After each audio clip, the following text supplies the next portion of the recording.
Ali Drew for Boxing Social in association with Betfred, and I'm delighted to be joined by presenter Radzi Chinyanganya. You pronounced it well. Thank you. We've just watched Canelo Triple G3. What did you make of it? It went the 12 rounds. There's so much to talk about. There's the fact that, so I thought Triple G was actually going to win that. I thought it'd go 12 rounds. It went 12 rounds. He's unknockoutable. The guy's chin is just unbelievable.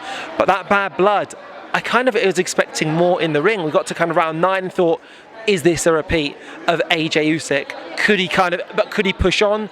And he didn't. And it was a chess match at the start, and you're thinking, which way is it going to go? But I'm still kind of trying to digest it because there was a lot that happened. And I think, sadly, that might be maybe the end of the road for Triple G. For me, I'd like to see him fight again, but you just think, he isn't quite the same guy.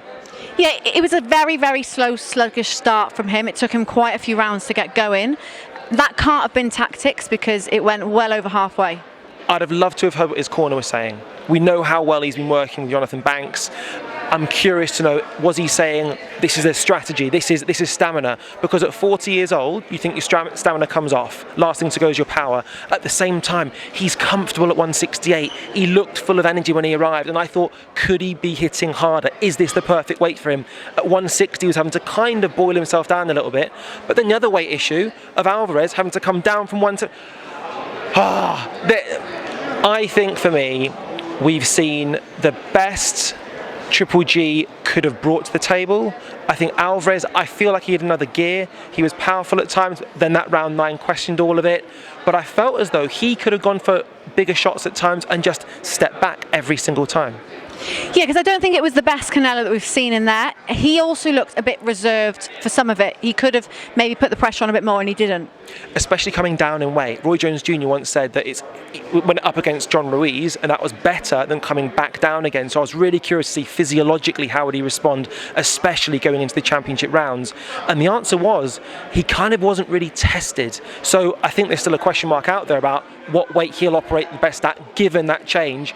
And we talk about him being 32 years old, that's one thing, but 32 years old with 60 plus pro fights, and some of them have been wars. So for me, I actually kind of thought, I wonder if a 40-year-old Triple G is kind of physiologically younger than a 32-year-old Alvarez, given what he's done in the ring and what he's had to do to get to that point in a fight. You don't just turn up and fight, you have all your training sparring rounds as well. So all I'll say, Alvarez, legend, pound for pound, great for a reason.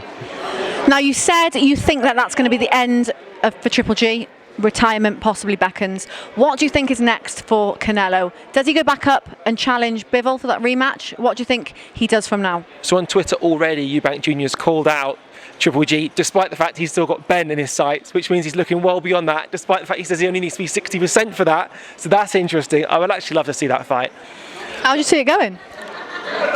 I mean, let's be honest. He ain't getting knocked out, which means it can only go one way. That's the distance. But then Eubank throws bomb after bomb, and that guy arrives in nick. And then physiologically, how will he respond after having to come down and weight against Ben? Will he beat Ben? I mean, for me, if I'm going to put it out there, because I hate when people stay on the fence, I'll say boldly, I actually think Conor Benn wins that. It's not many people are saying that, but for me, Conor Benn, he's unbelievably motivated. I think he hits surprisingly hard. I think from what he's saying, he's been training against super heavies anyway. And there's just something about that narrative of that Eubank Ben original fight. I mean, the both of them, incredible fights. Fairy tale finish would be that Ben finishes with a victory. So I'm going to chuck it out there. It goes to him. For Alvarez, where does he go from here? What does he have to do? I mean, he has so many options. My only concern is, in the VT that we saw before he went out, it was shots of him in his Bugatti, shots of him in his Lambo.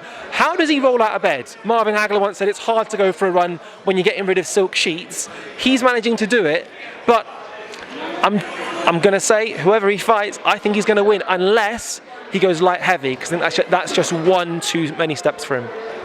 Interesting. Well, you're on a bit of work duties now, yes, and then just enjoying the rest of the time in Vegas. Vegas, baby. It lives up to the dream. All I'll say is Vegas has a lot of sights, some are buildings, and some are what people look like. And that's a case of wow. Wow.